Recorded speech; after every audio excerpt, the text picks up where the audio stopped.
Good morning, everyone. My apologies for the technical difficulties. Madam Chair, you are all set and ready to start. Thank you so much, Jarida. Good morning, everyone, and welcome this morning to our West Hartford Public Safety Committee Budget Workshop. This committee meeting will be available for live viewing on the WHCI YouTube channel. This is a virtual meeting, and today is Wednesday, April 3rd, and the time is 8:02.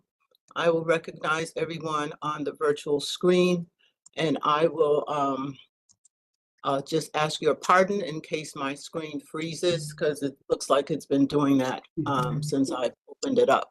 So I am Counselor Carol Anderson Blanks, the chairperson of this committee, and I'm recognizing Counselor Alberto Cortez, Counselor Tiffany McGinnis, Counselor Deb Poland, Deputy Mayor Ben Winograd, Mayor Sherry Cantor, Counselor Barry Walters, Chief Vernon Riddick, Town Manager Rick Ledwith, Chief Priest and Deputy Chief Eric Munsell, and team behind him,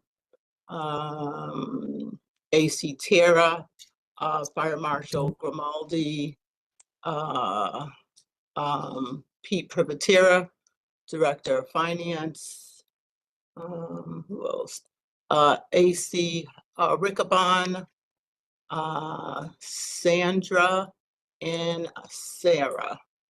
I believe that's our incredible support team for both fire and police. Did I leave anybody out? And of course, Jarida Reinheimer. All right, so we will go ahead and proceed with our agenda. We have a lot of work to cover this morning.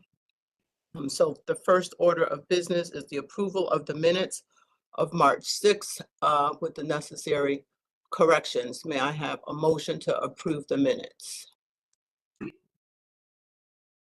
Second motion. Thank you. Let the record reflect that the minutes have been approved with the necessary corrections. And the next item on our agenda is our proposed budget. And I'll turn it over to our town manager, and we will then lead off with the fire department up first. Thank you, Madam Chair. Good morning, everyone. We're pleased to be here this morning to present our fiscal year 25 budgets for both our police department and fire department. And I believe strongly, as I know you will concur, we have the best departments in their respective disciplines in the state, led by two of the strongest leadership teams in the state who you have identified, Madam Chair. And we're reminded daily of the important role our police officers and firefighters and paramedics play in keeping our community safe every day, helping make West Hartford the best town to live in our state. Just last evening, our fire department was on scene in mere minutes to extinguish a fire at a home on Birch Hill, ensuring that the homeowner and nearby neighbors were safe. It also wanted to, before turning things over to the chiefs, wanted to inform our Public Safety Committee of an award recently bestowed upon Chief Riddick, who received the 2024 Dr. Henry Lee Award for advancing education and prevention of sexual crimes, as well as advocate and support survivors to assure that all victims of sexual crimes are treated with dignity and respect. So just a quick shout out to Chief Riddick for that recognition. Thank you, Chief. And at this point, through you, Madam Chair, we will turn it over to Chief Priest and his team to present their fiscal year 25 budget. Thank you. Thank you, Mr. Ledwith. And Chief Priest, it's all yours, you and your team. All right. Good morning, Madam Chair. Chief Riddick, I thought we were boys. I had to find that out from the boss. That's cool. Congratulations on your award. All right, so I'll just pause for 1 second to make sure that everybody is able to see my screen. You should see West Hartford Fire Department fiscal year 2024-25 budget. Everything look okay on your end, Madam Chair? Yes, sir. Okay, all right. Well, this is an important time of year. Thank you so much for the opportunity to be here and be your fire chief to present our budget request. Today's presentation, similar to last year, I'll talk about our background, some of our statistics, some accomplishments the fire department has had, some of our goals. I'll take and cover highlights of our budget request, and then I'll take any questions that you may have of me. So before beginning, I would be absolutely remiss if I didn't acknowledge the fire department staff that you see surrounding me or that are out in the stations today. They are definitely the reason why I come to work. I appreciate the opportunity to work for them and for this town, but it really revolves around the people. And a lot of what you'll hear today has to do with providing our people with the resources necessary to do their job. Certainly throughout the budget process, Finance Director Privatera, we're gonna miss him tremendously, but his team is very strong and they have to put up with me when I'm asking for funds and trying to get resources for my team. So I appreciate that. And then obviously, Town Manager Ledwith for his ongoing support of our Public Safety Committee, our Public Safety Operations, and putting up with me as well. So our citizens play a huge role, especially at this point in time. I really should take a moment to thank them because they do report in all the things that are going well in our organizations and provide us feedback. They also tell us when we can be doing a better job, but I'm pleased that we get a lot more of the things that we're doing right than we're doing wrong. And then lastly, I saved the best for last, which is I understand that this time of year, our public safety and council certainly have a tremendous job in front of them to determine what are the priorities for the town and how to fund it. So I appreciate the opportunity to be here to present this to you and understand what a difficult job you have as well. The background for the fire department's budget inside of the budget book, which you may have copies of or it's available. We have 8 financial areas, but that really falls into 4 functional areas. And while some of you have may seen these slides before, I thought it was good to keep it up there to help inform our citizens as well as to our new council members joining us. But you'll see the 4 divisions of the fire department listed on the screen in front of you. Emergency management, operations, marshals, and fire administration. When you see italicized and underlined, that just means that there's a specific part to the budget book that has a financial area associated with it. I'll cover just very briefly what each function is, but our emergency management division has to do with our preparedness, mostly in our community preparedness for emergencies, our planning. Actually, the term LEOP at the bottom stands for our local emergency operations plan. That's a statutorily required function where we report to the state how we handle emergencies. And then also our EM department also covers host community and our CERT team operations as well. Our operations division is what I would consider to be the most visible when you think of the fire department. This is our fire trucks, our paramedics, our lights and siren, but it also includes our rescue capabilities, our training, our stations, and our mechanics division. In our fire marshal's office, we're responsible for inspections. We're reviewing plans for construction and renovation, as well as conducting fire investigations, which is what the origin and cause of fires is. And then lastly, our fire administration, it has to do with our clerical support, our IT, as well as our financial operations and generalized support to our folks out in the fields and different divisions. So that's what it looks like when you throw it on an org chart. I made it simple with that, but that's we're a pretty complicated organization. But as you consider these functional areas, the most important thing that I could try to inform our policymakers is that when you think about these different divisions, we really should be considering that this is an all hazards organization. We have to be ready for a variety of different hazards across various disciplines in the fire service. But what I want you to take a look at is that we have to be prepared before the emergency happens, but we have to be ready at the time.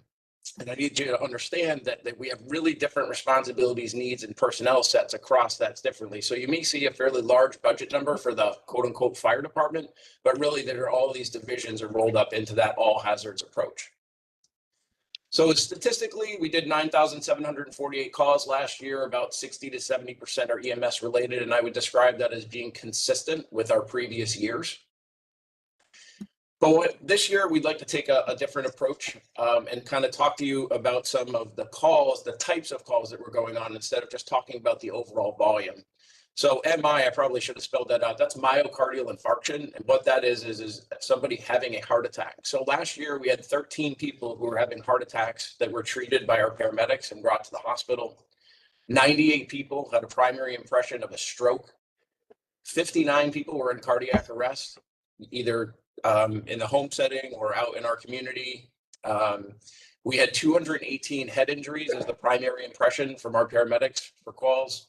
And then our motor vehicle accident statistics show that we were at about 1,000 motor vehicle accidents, 8 of which required extrication of the jaws of life to be able to remove people.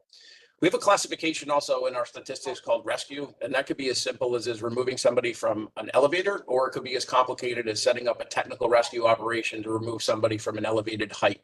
So we had 267 of those categorized like that.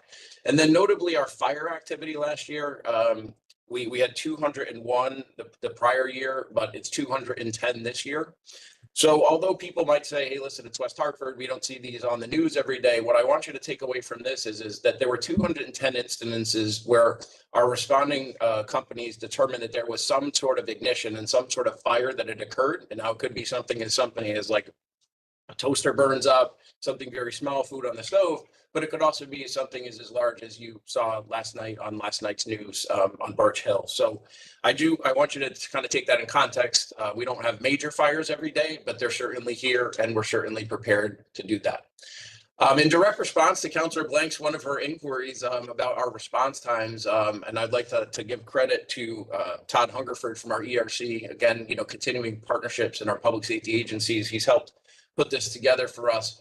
So by now you've read the screen, and what you see is that on our priority 1 calls, so our hot calls where we believe that there's a true emergency occurring, we're on scene about 4.94, 4.64 minutes for fire calls. I'm not a statistician or anything like that, but my statistics professor would be happy that I'll even address for you that we really should be looking at the 90th percentile response times when we're looking at true performance. And that's 90% of the time, what are we doing? Our averages, tend to incorporate outliers. So really our more accurate reflection of our performances is we're arriving to your house right about 5 minutes from the time that you pick up a phone and call for us. And in terms of our industry, that's very good. So when you walk away from that little presentation on statistic, this is what I would like you to think. We have a very fast response here in West Hartford. I've termed us as busy before, but I want you to think that really what we have is we have a volume of very serious calls that we may not report to you every day. Sometimes it's protected. Sometimes it's just a matter of how we see ourselves doing as business. And, I've had a conversation with my peer about this as well. When we change the way we present data, it isn't to tell you that there's been some tremendous change or increase or, the urgency or we're having a problem, but it's just that this has always been here and we're presenting it to show you the seriousness of it. And especially at the time of budget season, when you're making decisions about what resources financially we need. But lastly, I do think that when you think about our stats, I want you to think about superior capabilities. The people that work here are outstanding. And I think that is seen because what we're taking is we're taking these very serious fires that are starting in one room and we're containing it to that room before it prevents moving to another, or something, as excellent as, a team coming together, including both ERC, police, ambulance, and our paramedics and our fire personnel, which lends to people being saved from cardiac arrest. And we had some recent media on that. So privileged and honored to complete that bullet and move on to our accomplishments. You'll see that I have an asterisk up there because I wanted to remind myself that we do have other accomplishments that we've noted in the budget book, but I'm pulling out just a few highlights. There's no intent to, make anything more important than the other in all of our accomplishments because we have a great team doing a lot of wonderful things. But I decided to highlight that we received a very significant regional grant for technical rescue training. This is it pairs with the statistics that I gave you on our rescue calls and whether it's removing somebody from high angle, from a confined space, removing them from a vehicle, building collapse, or some sort of engagement or entanglement in machinery. As part of that training and upgrading in the equipment, receiving those funds from the federal government and working with our partners in New Britain, one of the byproducts in West Hartford is we rebranded one of our suppression apparatus that was generally just specific to fire suppression, and we've rebranded it to being a squad. So the training and equipment available to the personnel on that are now much more postured to be able to handle our technical rescue. We had our inaugural Kids Fire Academy camp over the summer, thanks to Andrew Eccles, our community support officer, and many others who assisted with that. This is engagement with our community, and we're also providing EMR training or emergency medical responder in the schools. So further showing how we're trying to connect to our youth to show that this is a great avenue into the fire service. It's a good career, but it's also a way of showing what our community, our fire service can bring to you. It's perhaps a little bit of a pet thing, but I do like it because I think it's worthy of putting out there. But it shows this partnership between our police department and our fire department and how we're addressing things that are very high risk type events. But we are proud to have added a tactical paramedic program. We've made it a little bit more robust over there. So a tactical paramedic is somebody who's specially trained to be able to work with the police department support unit, emergency services unit. But when the paramedics go for this training, they are designed to support the SWAT team. But what they gather is important and valuable training that can then be used to come back to the West Hartford fire and EMS personnel to be able to train them in active shooter response or in tactical emergency casualty care. So again, a value add to our community to have this specialty here. Moving to our CERT team and our emergency management, we were honored to receive our host community designation, which is part of the state's radiological plan to evacuate community members from Waterford and Montville so that we can receive them and get them into the state services system and make sure that the hazard is reduced. That's brought grant funding and training and some good things to our town to be able to help out our community. And we're doing that with by building our CERT team as well and building our community preparedness in our team. I'd also note that our statistics show that we had an 81% increase in our fire marshal activity. So kudos to Chief Grimaldi and his team. There's a lot of things happening. And I'm just very proud that we're making that level of change over there. And we're doing that both by the foresight of the council to approve a position last year, but also we've recently sent 2 line member inspectors to training who are supplementing those inspections. And I'll get into FMO in just a little bit. For next year, we're going to continue our outreach, schools, community, and youth. The goal there is, as I said before, we're trying to create pathways and show kids this is a wonderful occupation. Public safety is very important and public service as well. But fire safety is important as well. How do we reduce the fires? And overall connectedness with our community is important. We want you to see value beyond just the fire trucks. Our goal will always be to continue to increase our inspections and support our fire marshal's office. And then I am particularly going to be focused on our facilities, both our stations and our tower.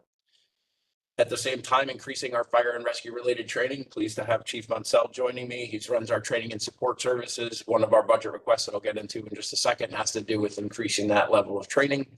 But more importantly, I'd really like to start to get my head around this planning for our future as a department and how that intersects with our growth in our community. So I believe we're ready now and we're certainly prepared, but we want to be next year so that we can make this our 8th straight year. Very pleased to be part of this town. But that requires finances, and that's why we're here today. So the budget highlights are this. We have to make sure that the people we have the resources that they need in hand, and they also have to have the critical infrastructure, which is generally sourced out of our CIP budget, which I'll touch on briefly. But again, I really have to stress, we are attempting to posture ourselves before we get into this new growth. We have to be ready before it happens.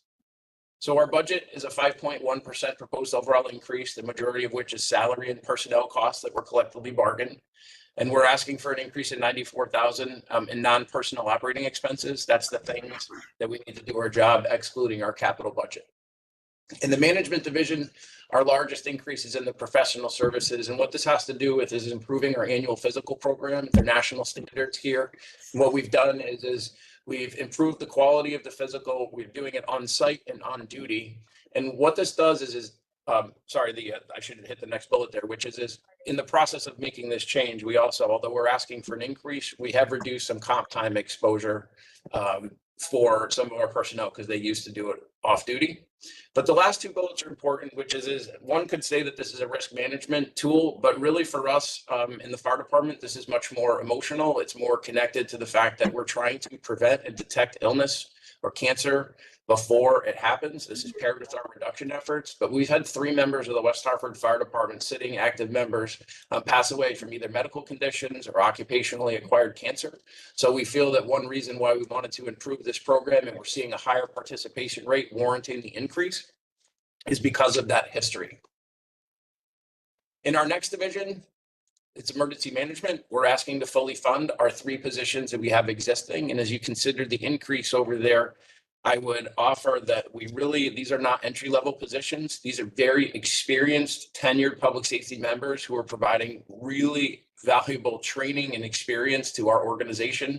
And when you do look at increases, I want you to consider that there are grant offsets, and we are working very hard to try and find funding to provide for the programs that we have in place, as well as the salary of the staff that are there.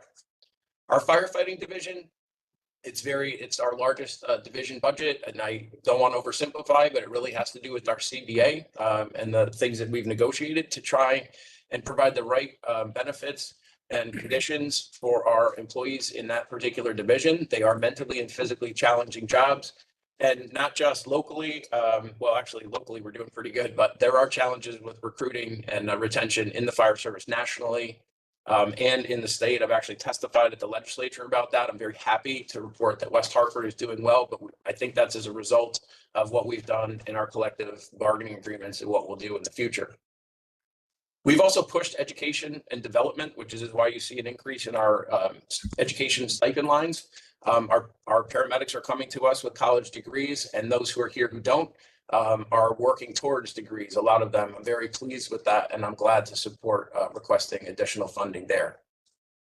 In our EMS divisions, our stipends are up because we're hiring more paramedics to be able to ensure that we provide this high level of service to our community. We lose our paramedics through what I would consider to be promotional attrition, so they can promote quickly and no longer go into a primary paramedic role. So that is one of the reasons why we do frequently hire paramedics. You've also seen the second bullet by now, which is the cost of our supplies. As you consider our increase in that area, please know that that has to do with both the stock, we have to have it on hand, and then when we use it, we have to replace it.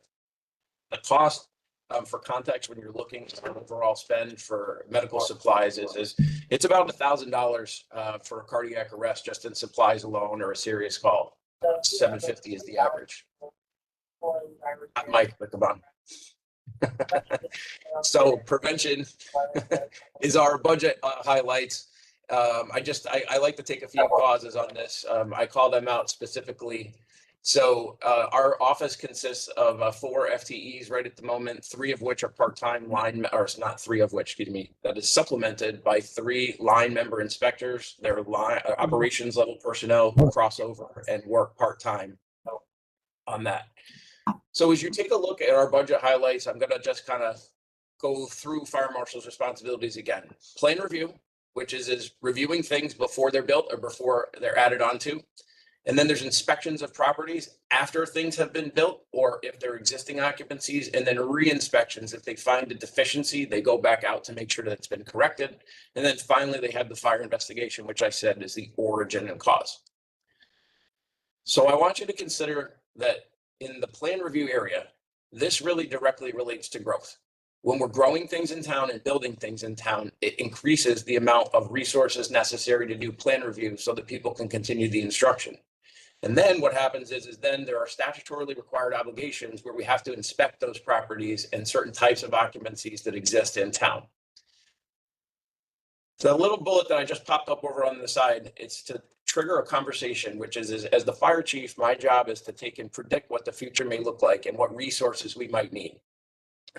I can guess what our call volume may do when we increase dwelling units in the town. But it is really, I say it with a kind of a tongue in cheek, but it's like it could be napkin math. It's kind of an educated guess. How many people, how many calls? If we change the amount of people, how many calls can we expect?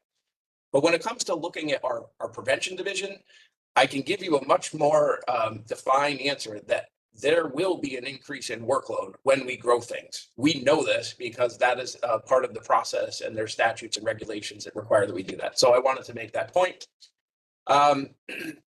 We talk about plan reviews and inspections. I just want to make sure that we have the right focus, which is to reduce fire and to be statutorily compliant. When I talk about statutes and statutory requirements, I'm very careful in this area. I've reported before that I don't think that we're meeting this statutorily. So Chief Grimaldi, it's kind of a goal for next year, but we are analyzing the amount of statutory required inspections that we have. I want to make sure that when I'm presenting, I'm very accurate, and I want to make sure that those numbers are clean. And we're re-looking at this, one, based on the growth, but also because I really need to make sure that I communicate effectively what the resources are and staffing I need in the office. Because prior to his departure, we, in consultation with Fitch, we determined that 5 FTEs were needed in there. And I appreciate last year's effort to grow this by 1. So there is a subset of our community. I'll give her a shout out, not by name, but just we have a very engaged member of our community who watches this area. She's been an excellent resource for me. She actually could probably come do my budget hearing on fire marshal activity, but she really helps encourage and push us to really bring this topic forward and make sure that our policymakers understand this part of our work. And just as you consider statutory obligations, just because we may not have as many FTEs as we need, we are absolutely supplementing with other efforts. We're trying, we're moving, and I'm looking forward to seeing continued increases next year. So I'm going to close out the budget, which is our stations very briefly. These budget numbers are based on past spend, minor station equipment upgrades, and then lastly, you'll see there's going to be a theme that brings us all through CIP, which is but conspicuously, our station budgets, this is just their regular operations. This doesn't include upgrades or renovations. In our equipment area, run by our fire mechanic, Jeremiah Bassett, I've given him plenty of shout outs before. I'll continue to do that. He's in the room with us today. But our equipment is aging, and we have to keep up with the repair in there. And you'll see, excuse me, one of the things that I'll talk about just briefly before closing out is in our CIP area, we have done some adjustments to our heavier vehicles as well as our light vehicles to address our current conditions. So this particular portion of the budget does not include our replacement needs. And then lastly, I touched it briefly, but we've asked for some increased support for outside vendors. We're not able to currently occupy our training tower due to a construction issue and a structural issue. We're working to fix that hand in hand with the town manager and our facilities department. But we have found that there is an avenue for us to hire outside contractual support to come in and do on-site live burn training, which it's good to have outside vendors also come in, provide us with new ideas and different experiences, even though we have some great in-house support. But notably, this part of the budget also excludes our training tower repair and replacement. That's handled in the CIP, which leads me to our CIP. I don't frequently talk about this, but there was a couple of things I wanted to put out in this year's presentation, which is we rely heavily on our CNRE funding. These are for our medical equipment, rotating expenses of large capital item, or not large, but just kind of predictable repeating medical expenses, such as like an electrocardiogram, which is fairly expensive. But in this particular year, I won't go over it ad nauseum, but we are asking for a sim mannequin, a high fidelity sim mannequin that we believe will work for all public safety agencies. It's a high fidelity mannequin to provide better and more realistic training for paramedics, police officers, and really anybody else that we have who comes over to the fire department. I think that's very important. We rely heavily on light vehicles now, especially after we've redeployed off of our paramedics off of fire apparatus. We're on light vehicles, but as you can see, as we develop other supports around us, we definitely need light vehicles. Everybody needs to be transited around. We have different functions that need to be met, and we are appreciative of all the funds that have been allocated here in the past, but we look for them every year so that we stay on a replacement cycle. I talked about the training tower quickly. I appreciate that we have a budget request in there for increasing the amount that it will cost us to build a new one, but I urge you to consider that we also have to repair the one we're in. I spoke of this briefly before, but our heavy apparatus, nationally, apparatus manufacturers are taking longer to produce fire trucks, and they're far more expensive. So we have adjusted our long-term plan to be able to accommodate that. But this year, you'll also see that we have a budget request in for a reserve engine, which we believe is going to take and bridge the gap until we can procure newer apparatus, and also to bridge the gap as we take and adjust our capital improvement plan. So I would note it's in italics, but we do not have anything in the CIP budget for our stations. I believe that's in our town building improvements. And I just wanted to highlight that because I'm very appreciative of the fact that we're doing a study and we should have results of that soon. And we're working to make some repairs, but we really do have to address stations as we move forward into the future. So in closing, I understand actually what I'd like to highlight is there are a lot of very significant fire department requests that are inside of the CIP. And when they relate to facilities, they may be presented by Director Palmer. I strongly encourage the Public Safety Committee to be engaged and supportive. Our grant applications, when we are putting in for grant applications, that is a way of us predicting for future needs. So we first start outside asking others to help fund us when we see a need. We have put in for a grant recently, although it was successful in nature, it wasn't funded this year. And I can explain more about that later if there's questions, but we are definitely looking at how to address our growing community because there's a lot of growth and complexity that's happening, and we really are going to need this multifaceted support that I've talked about throughout our presentation. I'd be remiss if I didn't thank my team. They're all here early this morning, ready. They know the chief's on edge for his big presentation, so they got to put up with me. But again, thanks to the committee members for your time and attention, to boss and to the finance team. I hope you understand. I'm a little, what you might hear in my tone is that I'm wary of some of this growth, but I'm not doing a siren call. I'm just trying to do my job to advocate for the things that I see on the future. I really understand the climate. I've taken the time to understand some of the challenges facing the town so that I'm doing my part. And I like to partner with the Public Safety Committee, my peer directors, and the town manager. And although everybody probably behind me is giggling, like, does he say patient up on the screen? I do believe I'm patient when it comes to this particular budget. I'm advocating for things that we need to look at in the future, but I'm being realistic about what we're asking for now. And I hope that my team, not just the ones with me, but the ones that are out in stations who may watch this, understand that there's a process and that while we have to be patient in some areas, we can push in others. And hopefully you've been able to see the ones that I'm pushing on through my budget hearing. And to our council members, I'm often asked, do you have everything you need? Well, maybe I don't have everything I need, but I really appreciate that I feel listened to, and that's very important. So with that, these are the 4 kind of cornerstones of our department: duty, pride, commitment, and excellence. I hope what you may or may not have noticed is throughout the slide deck, they're on every slide. And that's because I think every single one of our members understands what these attributes are. And I'm very pleased to lead them and take any questions that you may have of me and show you some pictures of the last year, representative of all of our divisions. And with that, that is all I have for presentation. Thank you so much, Chief Brees, as well as to your team. That was such an informative and comprehensive budget presentation. I really appreciate it and all the work that went into it. I know you didn't do it alone. I know you have a whole entire team behind you putting the presentation together and also providing the fantastic fire services that you and your leadership team and the members in the rank and file also bring to this job every single day, 24 hours a day, to make the town residents, business owners, visitors feel safe and protected. I really appreciate all the work you do. And I especially appreciate that you are able and willing to listen to the residents in town when they reach out with a concern or a question, and also being able to recognize that during this budget presentation. So really, I thank you for that.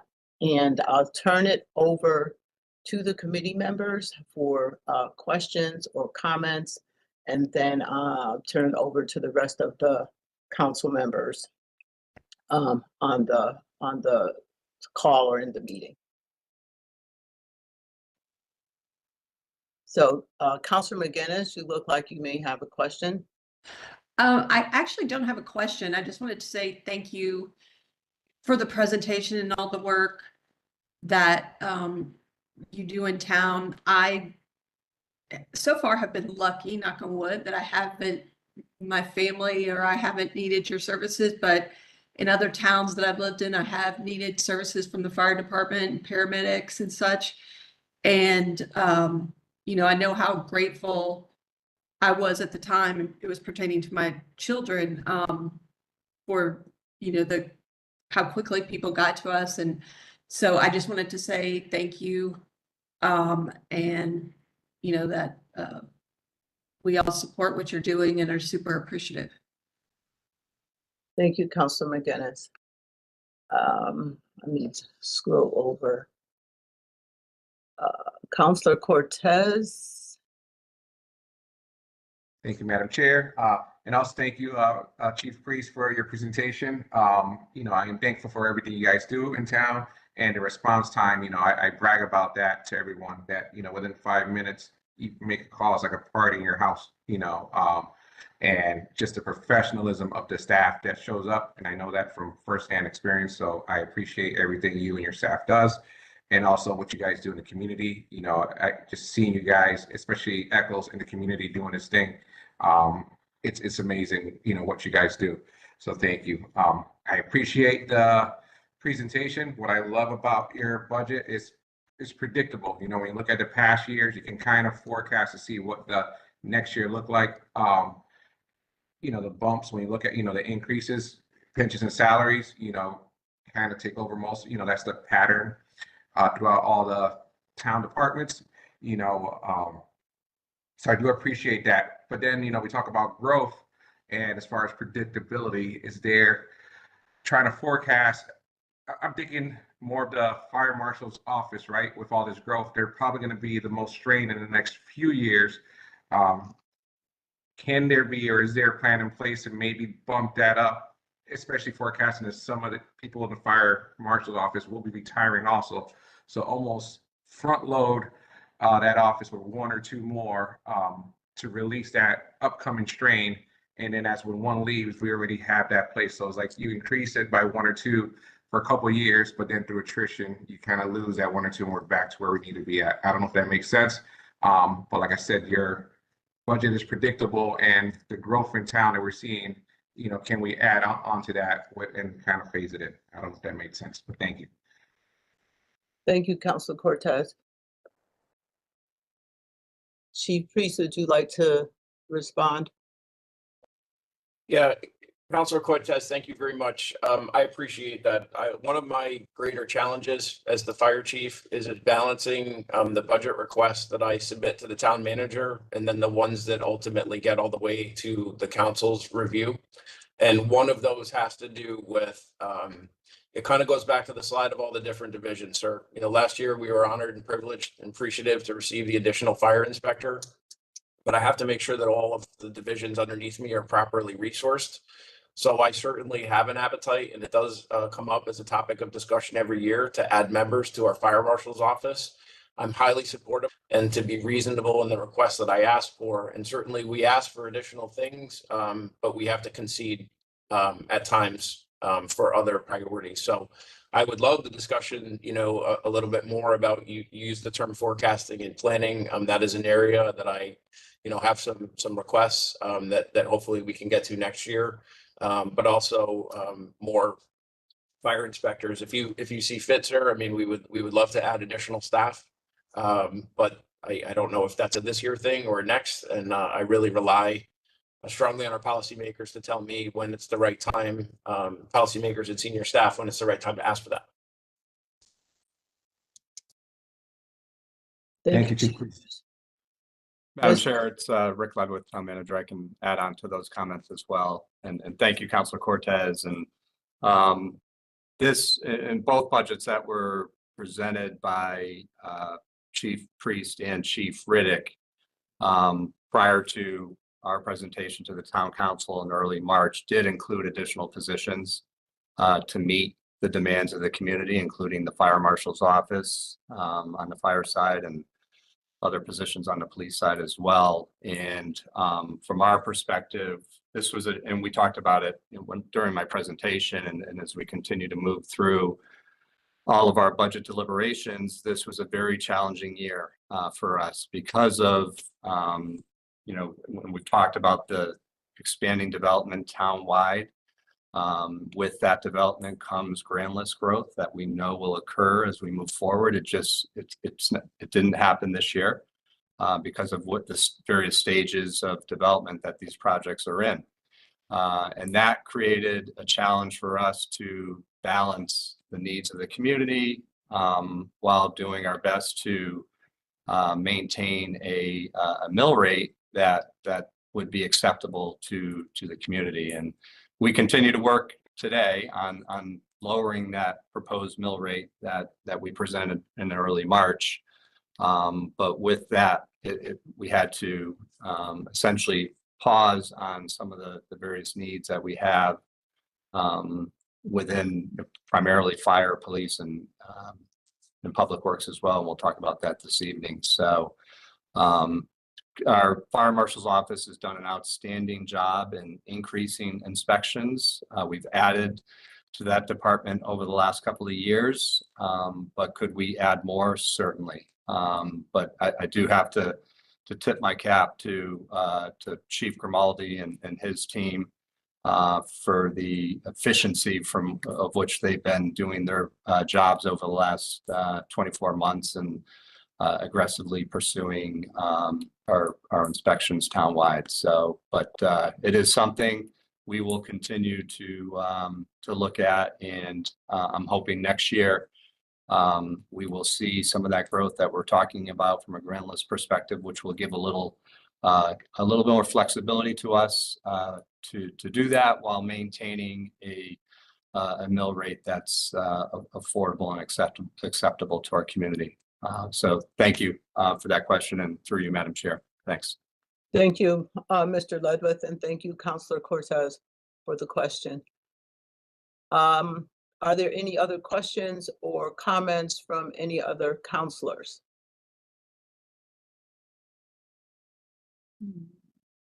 Mayor Cantor?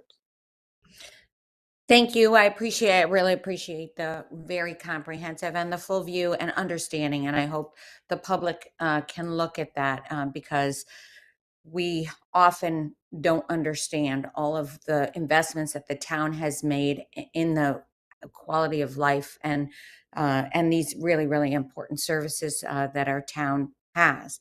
I just wanted to ask about the fee structure for the fire permits and all that, making sure that we are in line, and how have you looked at that?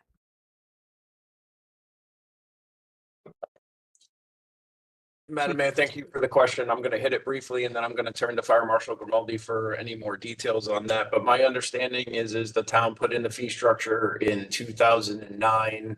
Subsequently, in 2010, the CCM did a report that kind of advocated and showed that West Hartford was a model in this area. I believe that we're consistent with other communities with how we approach this particular fee structure, and we have made some recent, I'm not going to say accommodations, but considerations for the larger projects to ensure that, everything is copacetic. And with that, Madam Chair, maybe I'll turn it to Fire Marshal Grimaldi for anything else, and then Town Manager Ledwith if he had any other additional thoughts for that question. Thank you. Good morning. Thank you. So the fee structure, as the chief said, was adopted by the town council. It's a town ordinance. It includes occupancy fees, which are fees for the use of the property. Some are yearly, some are biennial, triennial, and quadrennial. They get charged once between 1 and 4 years for the use of the property. And the other fees that we take in are for permit review fees. So we take a portion of what's being paid for the building department fees, and we use we take a portion of that. It's not the same fee, it's a different fee, but so for instance, for the building plan review, we would charge 65% of what the building department's charging, minus the state fee, which is statutorily required for education. So everything's based through the ordinance. It's pretty well spelled out, I think. And I usually refer people there if they have questions about how the fee is being charged for the plan reviews. Thank you, Chief Grimaldi and Chief Priest, for those comments, and through you, Madam Chair, to Madam Mayor. And Chief Priest highlighted in his comments this challenge that we do face as well with all the projects that are happening around town. This is a conversation that we have quite often with development teams who are in the process of significant construction projects on looking at ways to potentially reduce fees because they can, depending on the size of the project, be quite excessive. So that's something we have those conversations. We balance as best we can. But it is something, we can certainly bring this topic back to public safety to take a closer look at our fees and the structure of those fees. If looking at maybe shifting on the lower side, raising fees, and on the higher end, capping them, things like that we may potentially look at if it was in the interest of the council for us to do so. Thank you. Thank you, Mr. Ledwith. Madam Mayor? Thank you, Madam Chair. Yeah, no, I just want to make sure that people do understand that there are fees associated with growth. There are also fees that are generated to meet those needs of that growth. Is it perfect? No, but that is something that's important. And for us to look at it, 2009 now is, it's a while. So it's probably time for us to look at that again. We also had not seen as I'm thinking of one park, but that level of, the amount of development in one project. It's been smaller developments over the last 20 years since Blueback, really. So we may want to look at that structure a little more closely. I don't know about the opportunity for other developments besides what we all have on our plates coming up, but it is something that we probably should look at. Thank you. Thank you, Madam Mayor. Are there other questions from anyone else? Councillor Walters? Councillor Walters, you're on mute. You'd think I'd get the hang of it. Thank you, and through you, Councillor Blanks. My question is regarding, we're hearing from different areas that the state is taking a cut of various fees. Do we have a percentage? Do we know just how much the state receives out of these fees?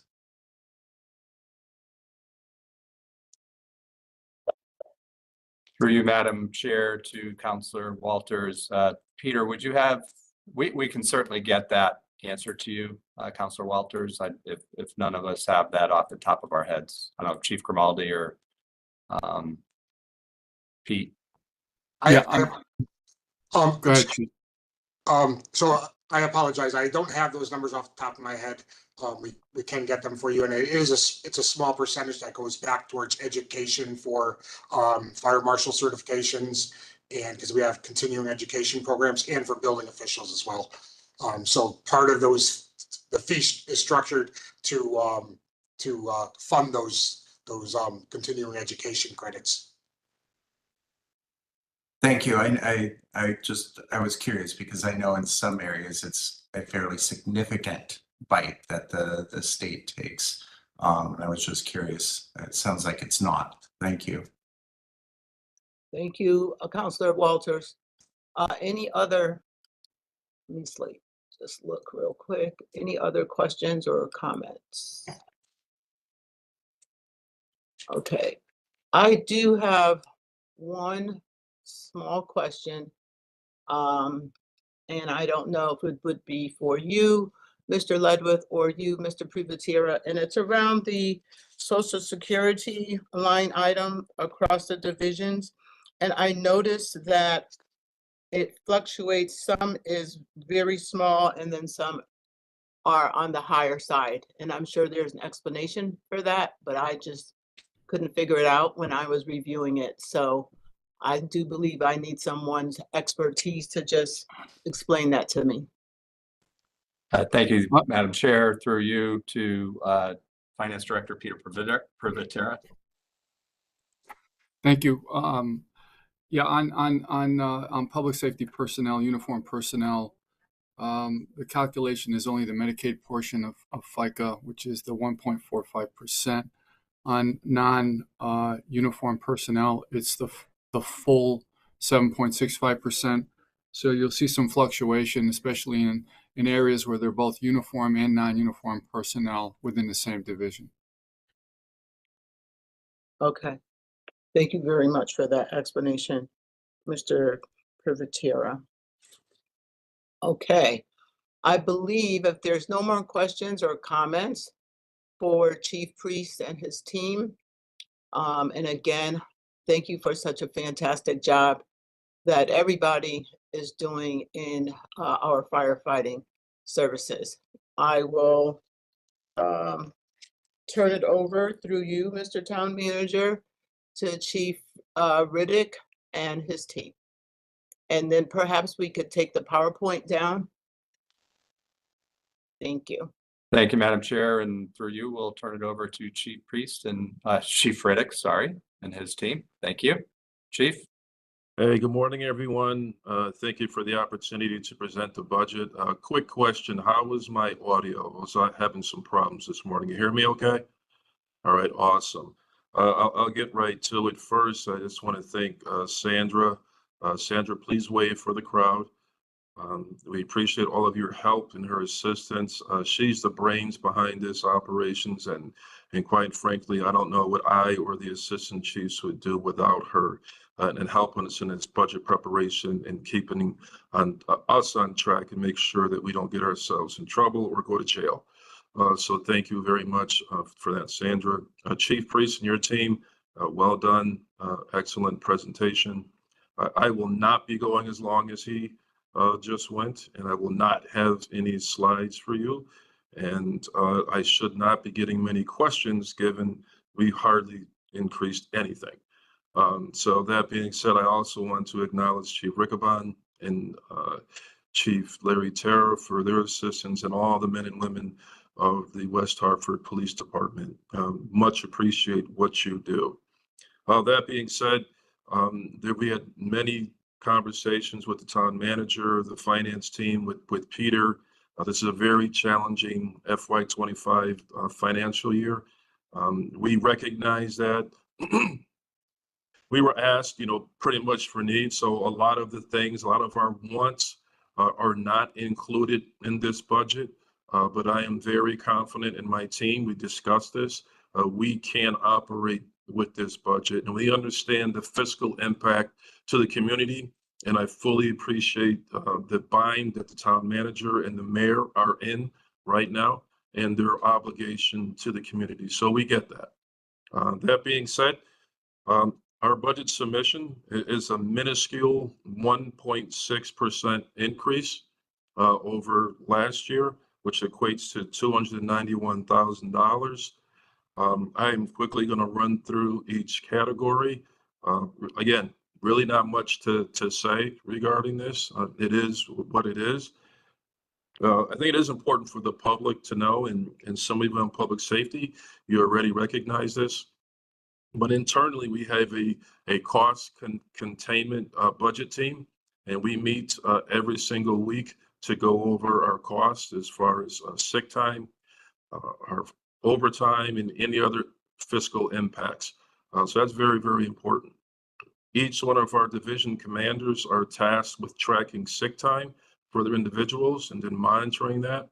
That being said, we did have a 7% increase in our sick time and this past calendar year of 2023 over 2022. So we looked at some of the drivers which could be doing that. When we ended 2022 and coming into 2023, we only had 2 vacancies, and then we had a couple quick retirements. But we ended this past year with 10 vacancies. So that's significant. We also had individuals and their families through the different bugs and flus they were going through. So that's part of the drivers there. But we're watching it. We're on it. And going forward this year, we have a couple of retirements that we're already aware of. So we will be at about 13 vacancies relatively quick. We have 2 pending and another one coming shortly after in this year. We are not in panic mode, but we are in concern mode. And the concern is not because of the resource allocation from the town, it's the candidate pool. We, through the grace of God, we were doing really, really good in the past, but we've had a dry run. This last 6 months, the quality of the applicants has not been the best for us. So many people have been washing out.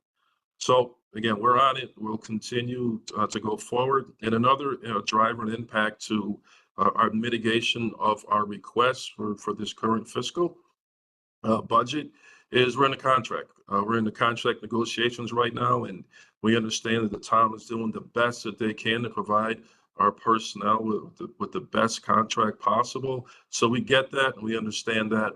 So that's also an impact too. And once this is settled and we can brag about hopefully some of the great things contained in there, that will help with our recruitment efforts and increase that pool. That being said, I will get right into the nitty gritty. Going to police management. The only increase you're going to see there, that's on page 9-5 in your budget books. It will be $65,000 for the flock camera system. As you know, we have the cameras throughout the town that we've had previously, not as part of the other programs we're going to start. That is an annual cost for us, and the fruits of those expenditures, as you've heard me discuss in other public safety meetings, has been incredible as far as stolen cars, missing persons, and everything else. So that is that. Moving forward to page 9-8, professional standards unit, no change. No increases, no changes. So I will quickly move to 9-10, animal control. No changes, no additions. Next, we will go to page 9-12. That deals with our records division. And we do have some increases there. It ends up being about a $7,000 increase. That is for our software, our telestaff, which handles our staffing. And then we have our NextGen, which is our CAD system we have here, computer aided dispatch system that we have here in the police department. And those are just contractual increases and software increases, which we really, we've tried to mitigate those impacts, but they are what they are. On page 9-14 in your budget book, it's equipment and operations division. No change. So really not much to say there. Going forward to uniform patrol, 9-15. No change. Okay. Police communications, 9-17. No change. Detective Bureau in your budget book, 9-19. We do have a $36,000 increase for our interview room through the vendor of Axon. As many of you know, with the police accountability bill and with statutory requirements, interviews have to be recorded. And this is part of that software increase and obligation that we have to do. We also use Axon for our body cam. So this really helps us integrate all of our systems into one. And as far as the evidence component of this and the retention and submitting stuff to the state attorney's office, and for our court cases, we now have that evidence.com, so which we can do all of this electronically and just submit that. So that really does help increase our efficiencies. Moving forward to police community relations, 9-21, no change. So we can quickly go to 9-23. Our police training division. We do have an increase of $138,000 in there. And part of that increase, itemized breakdown, is $3,500 for our red and our blue books. That's what we call within the industry. The red book is our criminal statutes that we provide to our personnel and our officers, so they have a quick reference guide. And then the blue books deals with our motor vehicle violations. So this is a quick access for our personnel to have that. $20,000 for our taser cartridges and batteries. $3,500 for our simulation weapons. The simulation weapons is where we replicate real life scenarios in a controlled training environment. Again, as you've heard me say in previous public safety meetings, we really try to provide scenarios, realistic scenarios for our personnel, so that when they encounter these things in the streets, not the first time they have these situations. So that's a nominal cost. $15,000 for our Darcy training. We are usually reimbursed from this through CROG. That's when we send our ESU personnel for bomb tech training, hostage rescue training, terrorism training for a week, and I believe it's in Arkansas. But again, we normally make a submission to CROG, and in the past, they have either paid for all of this or part of it, and we're very confident that would occur again. But just in case, we did make that submission. And then, as the town manager has spoken about in the past, another $100,000 or so for our tasers. That's an ongoing cost. Some of this will be covered in our capital request over 10 years. Next, we can go to general traffic control, page 9-25. Again, no changes there. And then lastly, and I'm not sure what the page is for this, but it's our radio, operating our radio request. And this is just our radio maintenance agreement that we have. It's $100,000. It is an ongoing cost that does cover, it's not just us, the PD, FD, and a lot of the town services there. But we are the hub for that. And for our repairs for our generators, we've allocated about $1,100 for that. And then for fuel costs, another $100, excuse me, for that. With Dan Morris, he actually goes out to our different sites. So if some of our towers go down, our generators, if the power goes out, generator kicks in. So those are some of the costs associated with that. That is all I have as far as operations. I will quickly jump into our capital request.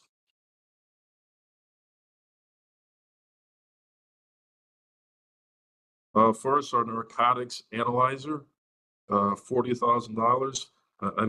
I'm very appreciative and thankful to Peter and the town manager for keeping this request in. That helps us out in the field, our officers and our personnel, for quick testing of narcotics. Really getting out of the hands-on stuff and be able to take samples and place them in. And then the machine itself will examine and tell the officer or the personnel what type of drugs it is, as opposed to some of us remember the old testing days of taking the narcotics and having the gloves and then pushing it in there and see what color it is and all the rest of that stuff. So this is huge for us. It really, really is. So thank you for that. Next, our police vehicle replacement. We're pleased, again, with some of the CNRE money that was left over from last year. We're able to really shore up our fleet. I also want to thank John Phillips for his assistance with this too, getting us on a vehicle replacement plan. So we're very, very pleased. And with these new acquisitions that are coming up in this allocation, our fleet is looking really good. And this is the first time I've been able to say this in quite some time. It's taken us some time to get here. My ask would be, let's stay on this. And, and I think a town-wide vehicle replacement plan would be helpful for all of us. And I know the town manager and others and the mayor are aware of this, and we are working towards that. It's a process, but we made a tremendous stride. So I thank you for that very much, very, very much.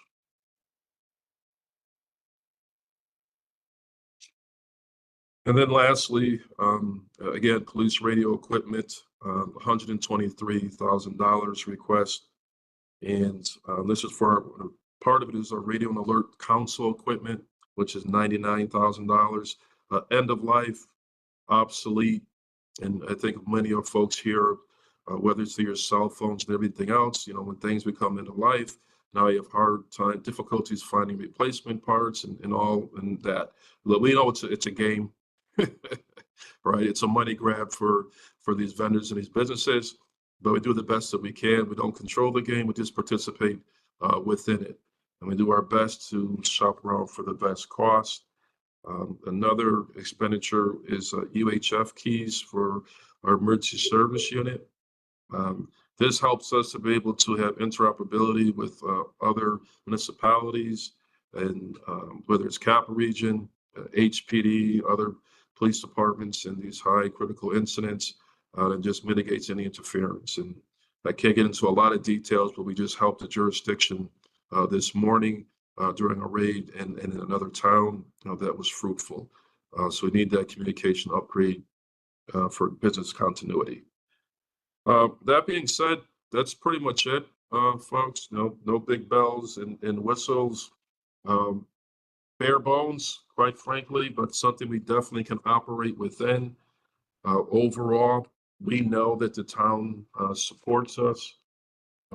Even though we were given our marching orders for this budget, the one thing that the town manager, the mayor, and Peter were consistent with, if it's going to impact the delivery of services to the public, they want to know that. And if these cuts are going to do that, they wanted to know that because they did not want to have any type of negative impact to the public. And as the chief of the police department, I can say that even with these reductions, there's not going to be an impact to services. Of course, you always have some wants, but that's okay. We get it, we understand, and better years are coming. So I thank you for your time, and please don't take the brevity for disrespect, but there's really not much to say when you only have a 1.6% increase, which is only $200 and something thousand. So I am actually respecting the process. Thank you. Thank you, Chief Riddick. I really appreciate your budget presentation and all the work that you and your team put into this as well. And kudos to you, Sandra, because I know you're the backbone to the team in terms of being able to deliver such a flawless presentation. And I also appreciate the fact that you worked with both the mayor and the town and took into the consideration to present such a budget with a very slight, minimal increase, especially knowing all the hard work that you and the leadership team and the members, men and women in the rank and file, and also what you've done just the end of 2022 going into 2023 with all the tragic losses that the town experienced, and especially all of you as being first responders coming up on that and being able to deal with that, being able to deal with your team and your staff as well, and ongoing. So I really appreciate it because I know that it took a lot of effort in putting this together, knowing what you're facing every day and all the things that are coming into town, that you and the team working with your surrounding or neighboring departments to make sure that we stay on top of this, we keep our residents safe, we keep our business owners safe, our visitors safe, where people feel when they come to our town that they are safe, whether they're walking, riding their bike, and driving their vehicle. So again, I really just very appreciative to all that you have done. And I know that you haven't done this by yourself because you make that very clear. It's a team effort, and collaboration is a beautiful thing. So once again, thank you so much. Again, I will turn it over to our committee members and find out or learn if you have any questions or comments for Chief Riddick, Counselor McGinnis. You're on mute, Counselor McGinnis. It's contagious today, apparently. I just wanted to say thank you for your presentation, and I really appreciate, how much work you put into keeping this a tight budget. And and understanding that this is a tough budget year and how the budget affects everybody in the town. I really, really appreciate that because it does. And we certainly don't want your services to fall off, because if you're not safe, what does anything else matter, really? So I just wanted to say thank you. I really appreciate it. I appreciate the work you did to come in at this level. Thank you. Thank you, Counselor McGinnis. Counselor Cortez.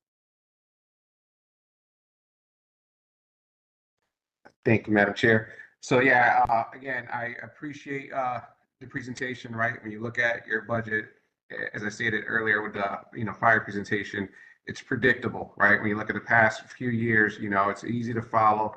And I appreciate how lean it is, and you being able to be ready. Also, I want to say, I know it's been a struggle with the vehicles over the years, and over the past couple of years, especially with the supply issues. But seeing everything around town and seeing what you guys do with this budget, it's amazing. You guys do a lot of work out there. That that 5-minute response time, you guys are in that category too. It's pretty fast. Like I said, whenever you pick up the phone and call for help or emergencies, it's a party, and the police department is part of that. And then and again, thank you for your service. Thank you for understanding the assignment, when it comes to budget time. Thanks. Thank you, Counselor Cortez. And I will now open it up to other council members that may have questions. Mayor Cantor or Deputy Mayor? Mayor Cantor? I also want to just reiterate what everybody else has said. And Chief, I just want to thank you for your really listening and understanding the dynamic and appreciating that and reiterating it back to us, because it is really important, and I appreciate it very much. But your leadership, I mean, both chiefs, I'm so grateful. But I'm really, I'm just grateful for your leadership and time in, time out. Anyway, thank you. Thank you, Mayor Cantor. Deputy Mayor, do you have any questions or comments? No, thank you. Just want to echo what the mayor said. And thank you very much, Chief, for the presentation and all your work over the years. And, listen, things are changing and you're getting a lot of pressure, obviously, with your participation in Vision Zero. There's going to be some challenges ahead, and we absolutely recognize that and appreciate all your work. And absolutely, of course, we're going to come in grateful for a good budget line, and we know you'll come back something different next year. You're not setting an expectation that there'll never be another increase, but certainly this year it's a big help, and appreciate it. Thank you, Deputy Mayor. Mr. Walters, Councilor Walters, did you have any questions or comments? Other than just thank you, and brevity is not a lack of respect. I fully appreciate that, to the point. Yeah, I think again, my question is, how much of the money does the state keep from traffic violations and such? But it's not going to be resolved anytime soon. So that's pretty much it. Thank you, Councilor Walters. Again, Chief Riddick, I almost call you Chief Priest. Chief Riddick, thank you again for a great budget presentation and being a great partner. Really appreciate all the work that you and your men and women and your entire leadership team do for the town. Right now, it's very troubling time, but you all just make it seem like a breeze because it's your profession and you're professional people, and you come to work every day and you take care of all of us. So I appreciate all the work that you do and all the work that you continue to do. Fantastic team, both fire and police. So once again, thank you. So I know the next budget item, Mr. Ledwith, on the agenda is capital improvement plan. So I'll turn it over to you. Yes, thank you, Madam Chair. And I think in both of their presentations, they touched on the high-end items of both of their capital improvement plan requests. Mr. Privatera, did we miss anything significant? Sorry. I think there were a couple of projects, and Chief Priest alluded to the fire tower, primarily, an apparatus down the road, but primarily a lot of their capital requests fall under the CNRE category, and both chiefs talked about vehicles and equipment that are in this. So I think we're in good shape. Thank you. Okay, great. I just wanted to make sure. I didn't want to make any assumptions. So thank you for that clarification. So we'll move to communications. Mr. Ledwith? No specific communications, just want to extend a big thanks to both of our chiefs for their presentations this morning and for what they do and their respective teams do every day to keep our community safe. I do appreciate their cooperation and this budgeting process. It has not been easy, but I want to let both of them know and their teams and the council know that as we move through and get through this budget process, as we move into the next fiscal year, we will always work together to find potential solutions when we need them. So I know there are needs and we will attempt to address them as we move into the fiscal year. And as things arise, we will work with our council to help address them. But a big thank you to them and their teams and all the men and women of our police department and fire department for what they do. Thank you. Thank you, Mr. Ledwith, and I appreciate those comments. So next up is staff reports. And again, I don't want to make any assumptions, but I will take it for granted or what have you that we covered the staff reports. So we'll move to, are there any future agenda items? Okay, and hearing none at this time, I will move for adjournment and give you all back a great portion of your morning. Again, thanks for the budget presentations, very informative and comprehensive. So again, please, please, please watch your backs out there. Take care. Have a great day. Thank Thanks, you. everyone.